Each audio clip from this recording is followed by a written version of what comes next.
Орлого, импортын татан авалт. Холбогдох мэдээллээ бөглөж орлогын падаанаа үүсгэнэ. Заавал валютын код сонгож ханшийн мэдээллүүдийг оруулна. Монгол банкны ханшинд харилцагчтай тооцоо нийлсэн ханшийг. Гайлийн ханшинд гайлийн мэдүүлэг дээр байгаа ханшийн мэдээллийг оруулна.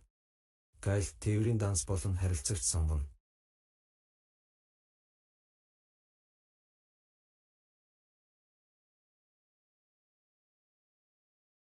Шинэ мөр үүсгэж бараагаа сонгож тоо хэмжээ бичнэ.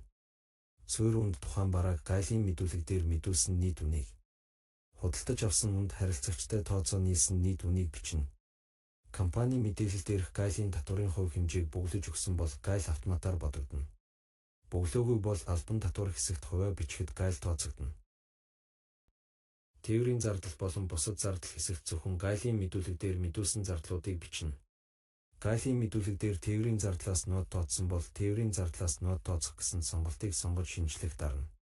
Эдгээр мэдээллүүдийг бүртгэж дууссаны дараа тухайн барааны гайлийн дүн болон нутгийн дүн, гайлийн мэдүүлгийн хуудастай таарч байгаа эсхийг шалгана. Таарч байвал зөв гэсэн үг.